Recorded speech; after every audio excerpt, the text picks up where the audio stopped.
mayo de 1945. La guerra se acerca a su fin y la Luftwaffe, prácticamente, deja de existir de un momento a otro. Por toda Europa quedan abandonados miles de aviones alemanes. Desde los cazas habituales hasta avanzados reactores y prototipos experimentales sin terminar. Los aliados, de repente, obtienen acceso a tecnologías que se habían adelantado a su tiempo varios años. Y comienza una carrera silenciosa: descubrir, estudiar o destruir todo lo que caiga en sus manos. En los primeros días de mayo, cuando Alemania anuncia la capitulación, las fuerzas aéreas del Reich, de facto, dejan de funcionar. En aeródromos desde Noruega hasta Austria, permanecen los aparatos tal como quedaron, algunos completamente operativos, otros desmontados en piezas o dañados por los bombardeos. La falta de combustible, las estructuras de mando fragmentadas y la infraestructura destruida ya habían paralizado el trabajo de muchas unidades. Para cuando la capitulación entra en vigor, el 8 de mayo, miles de aviones siguen exactamente allí, donde los sorprendió el final de la guerra. Testigos mudos de una fuerza que en otro tiempo dominó los cielos de Europa. En el norte de Alemania, puntos clave como Flensburgo y Lübeck están llenos de aviones en todo tipo de estado, desde listos para volar hasta a medio construir. En Praga, los hangares rebosan de Messerschmitt, Heinkel y modelos experimentales tardíos. En Rechlin, el principal centro de pruebas de la Luftwaffe, los especialistas aliados encuentran fuselajes prototipo, maquetas de túneles de viento y documentación técnica que revela la magnitud de los trabajos alemanes en aparatos a reacción y cohetes. La variedad de las máquinas supervivientes sorprende a muchos oficiales. Junto a los tipos conocidos como el Messerschmitt Bf 109 y el Focke-Wulf FW 190, se alinean desarrollos avanzados, como el bombardero a reacción Arado AR-234, el caza Heinkel E-162, así que los restos de proyectos como el bombardero Ju-287. Aviones de transporte y reconocimiento, incluidos el Ju-52 y el Heinkel G-111, están dispersos por distintos aeródromos. En las últimas semanas de la guerra, muchas tripulaciones simplemente agotaron las reservas de combustible y dejaron los aparatos aparcados en las plataformas sin siquiera llegar a volver a levantarlos en el aire. Para el momento en que cesaron las hostilidades, el sistema administrativo de la Luftwaffe se había derrumbado por completo. Los comandantes se rendían a las primeras unidades aliadas con las que se cruzaban, y el personal técnico a menudo abandonaba sus puestos sin recibir ninguna orden. La documentación de mantenimiento de los aviones, los depósitos de combustible y los almacenes de repuestos habían sido destruidos o estaban incompletos. La Comisión de Control Aliada introdujo rápidamente normas estrictas. Se prohibía poner en vuelo cualquier avión alemán, y ningún piloto alemán podía despegar sin autorización directa del mando aliado. Estas medidas debían impedir salidas no autorizadas, intentos de fuga o traslados secretos de altos cargos. Muy pronto, en el cuartel general aliado, estallaron discusiones sobre qué debía conservarse y qué debía destruirse. Algunos opinaban que era peligroso dejar intactos los aviones alemanes. Otros veían en ellos un enorme valor para la investigación. De algo no cabía duda. Desde los primeros días tras la capitulación, el destino de la flota aérea del Tercer Reich se convirtió en un asunto de inteligencia, logística e intereses políticos. Inmediatamente después de la rendición de Alemania, los aliados iniciaron operaciones a gran escala para la incautación de los aviones más avanzados de la Luftwaffe. Los primeros en actuar fueron los Estados Unidos. El 8 de mayo de 1945, apenas un día después de la rendición oficial, los grupos de inteligencia estadounidenses pusieron en marcha la Operación Lusty, cuyo nombre se interpretaba como Tecnología Secreta de la Luftwaffe.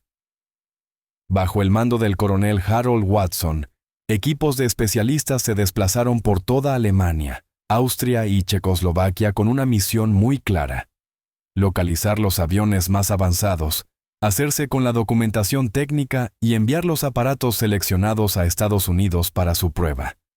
En el aeródromo de Lechfeld, los estadounidenses capturaron varios Messerschmitt Me 262 a reacción completamente operativos. En la base aérea de Grove, en Dinamarca, encontraron bombarderos a reacción arado y varios prototipos tardíos de final de guerra. Los aviones que resultaban interesantes se trasladaban volando a Estados Unidos o se desmontaban para enviarlos al centro de pruebas Wright Field, en el estado de Ohio. El resto se enviaba a la base de Freeman Field, en Indiana, donde unidades especializadas catalogaban equipos, motores y características de diseño. Los pilotos del grupo Watson's Wizards realizaban vuelos de prueba con los reactores capturados bajo un estricto control. Sus informes se convirtieron en la base de las primeras investigaciones estadounidenses sobre el ala en flecha, la propulsión a reacción y el comportamiento de los aviones a altas velocidades. Los británicos pusieron en marcha una operación paralela llamada Surgeon. A diferencia de los estadounidenses, centrados sobre todo en los propios aviones, los británicos se interesaban también por los diseñadores, ingenieros y especialistas que habían creado esa tecnología. Equipos del Royal Aircraft Establishment ocuparon los aeródromos de Fassberg, Schleswig, Husum y Rechlin, interrogaron al personal superviviente y recopilaron documentación. A los expertos seleccionados los enviaban a centros de investigación británicos para trabajar en la posguerra. En la base de Farnborough, los pilotos de pruebas estudiaban los aparatos capturados, incluido el Mi-262, para comprender los puntos fuertes y débiles de los reactores alemanes. Los ingleses prestaron especial atención al E-162. Su estructura ligera aportaba ideas importantes para futuros aviones de entrenamiento y de interceptación. La Unión Soviética también actuó con rapidez. Sus brigadas de trofeos ocuparon fábricas y aeródromos por toda Sajonia, Turingia, Silesia y Checoslovaquia.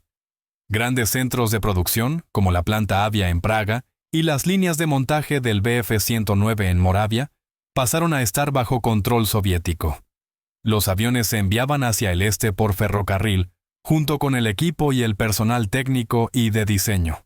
En los aeródromos cerca de Moscú y Leningrado, ingenieros y pilotos soviéticos estudiaban el Me-262 y el AR-234, incorporando los datos obtenidos a los primeros proyectos de reactores nacionales. Muy pronto surgió una rivalidad entre los aliados. Cada país intentaba hacerse con los ejemplares más raros, sobre todo con prototipos que existían en una o dos unidades. Aparecían disputas sobre quién tenía derecho a tal o cual avión, especialmente en la Alemania central, donde las tropas estadounidenses y soviéticas entraban casi al mismo tiempo. El Consejo de Control Aliado intentó organizar el reparto de los trofeos, pero la tensión entre las potencias ya dejaba entrever claramente los futuros desacuerdos de la Guerra Fría. Los especialistas alemanes desempeñaron un papel notable en estos programas. Antiguos pilotos, mecánicos e ingenieros respondían a las preguntas técnicas de los aliados, a veces bajo vigilancia y a veces en el marco de contratos temporales.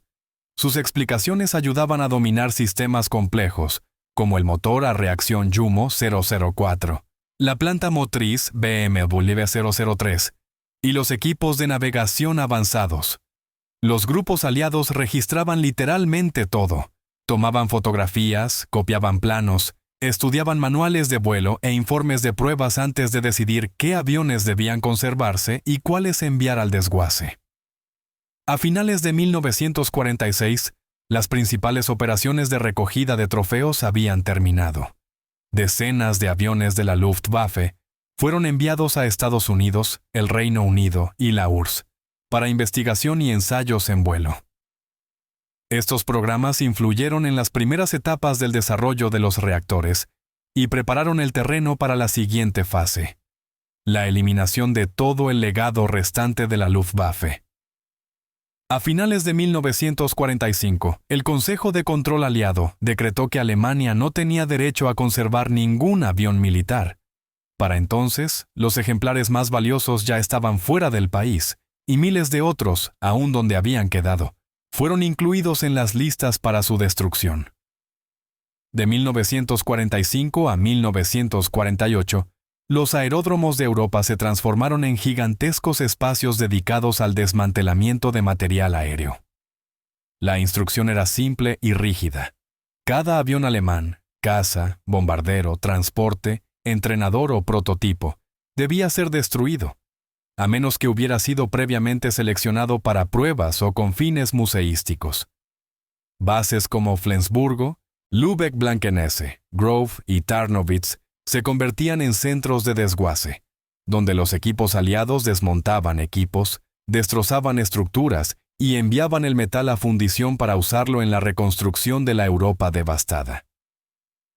En el aeródromo de Grove, filas enteras de cazas eran desarmadas pieza por pieza. En el norte de Alemania, los grupos británicos destruían bombarderos que habían sobrevivido a la guerra. Incluso los aviones a reacción más modernos acababan bajo la prensa si no estaban destinados a programas de ensayo. Algunos aparatos se quemaban en grandes fosas, o se cargaban en barcazas y se hundían cerca de la costa. Muchos de esos restos sumergidos siguen hoy en el mismo lugar donde fueron enviados al fondo, a veces descubiertos por sorpresa por buzos. La aviación civil también se enfrentó a fuertes restricciones. Aviones como el Ju-52, usados tanto con fines civiles como militares, se evaluaban caso por caso. Algunos fueron reconvertidos para realizar transportes limitados, pero muchos acabaron igualmente enviados al desguace dentro de la política general de los aliados. En Checoslovaquia, los aparatos capturados ingresaron durante un corto tiempo en las nuevas fuerzas aéreas bajo designaciones locales, antes de que la mayoría fuera retirada del servicio y desmontada. Francia, que utilizó varios modelos alemanes para entrenamiento y pruebas, también fue abandonándolos poco a poco cuando se agotaron las reservas de repuestos y su mantenimiento se volvió demasiado complicado.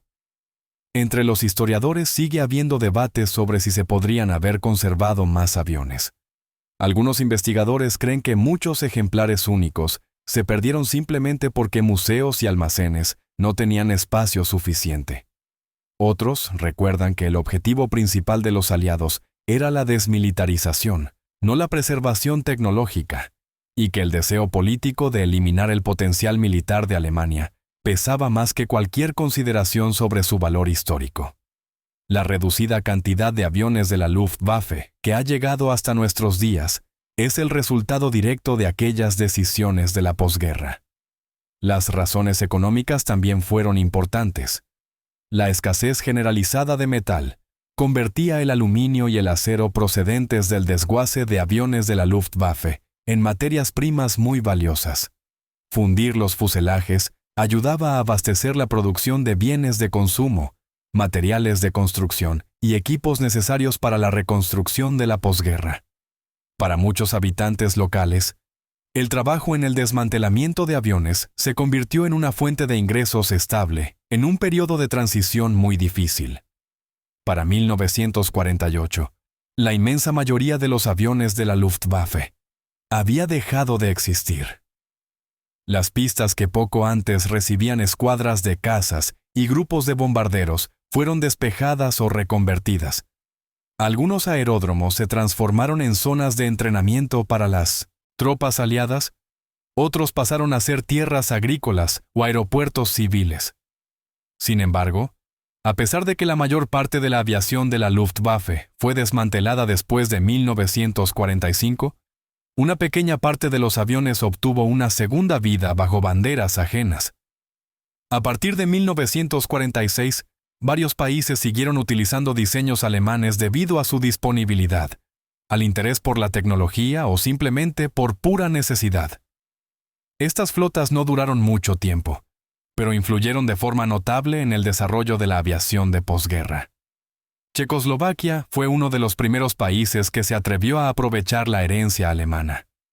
Las fábricas de Praga, Kunovice y Letňany recibieron aviones tanto completamente montados como parcialmente terminados, que los ingenieros ponían en condiciones operativas. El resultado más conocido fue el caza Avia S-199. A pesar de ser difícil de pilotar, el S-199 sirvió en la Fuerza Aérea Checoslovaca hasta que fue reemplazado por nuevos aviones soviéticos. Algunos de estos cazas fueron vendidos más tarde a Israel y se convirtieron en los primeros aviones de combate del joven Estado en 1948. España también continuó la línea de los aparatos alemanes. Bajo licencias obtenidas ya a finales de los años 30, las empresas españolas producían el Hispano Aviación HA-1112, una versión modificada del Messerschmitt Bf-109, con motores de fabricación local. Estos aviones permanecieron en servicio en la Fuerza Aérea Española hasta mediados de la década de 1950. Más tarde se hicieron famosos porque interpretaron a los cazas alemanes en películas como La Batalla de Inglaterra. Noruega, en los primeros años de reconstrucción, utilizó Bf-109 capturados y entrenadores AR-96, pero la falta de repuestos acabó haciendo imposible seguir operándolos. Sin embargo, algunos planeadores y ciertos fuselajes de aviones se conservaron el tiempo suficiente como para convertirse, en las décadas de 1960 y 1970, en la base de proyectos de restauración. La aviación civil también se benefició de las tecnologías alemanas que habían sobrevivido. El Ju-52 se convirtió en avión de pasajeros en varios países. En Francia, su versión llamada Tucán se producía en las fábricas de Amiot y se utilizaba en operaciones de transporte colonial. Lufthansa explotó el Ju-52 durante poco tiempo a comienzos de los años 50 y luego pasó a nuevos tipos de aviones. Para cuando en 1956 la República Federal de Alemania creó la Bundesluftwaffe, ningún aparato de la antigua Luftwaffe se consideraba ya apto para el servicio. La nueva Fuerza Aérea utilizaba exclusivamente modelos de fabricación aliada, como el F-84 Thunderstreak, el Canadair Sabre y más tarde el F-104 Starfighter. La aviación militar alemana había entrado de lleno en la era del reactor, dejando definitivamente atrás los diseños de tiempos de guerra. En la segunda mitad del siglo XX, los esfuerzos por conservar los aviones supervivientes aumentaron de forma notable. Muchas de las piezas que hoy vemos en los museos fueron recuperadas de lugares de accidentes, del fondo de lagos remotos o reconstruidas a partir de restos que habían permanecido durante décadas en el frente oriental. A menudo, los restauradores tenían que combinar elementos de distintos aviones para reconstruir un solo ejemplar completo para museo. Hoy en día, solo se ha conservado íntegro un número muy reducido de aviones originales de la Luftwaffe. Ejemplares de Me-262, Bf-109, FW-190 y Arado AR-274 se encuentran en museos desde Washington hasta Berlín, y varias réplicas privadas participan en exhibiciones aéreas. Casi todos los aviones auténticos de tiempos de guerra ya no son capaces de volar.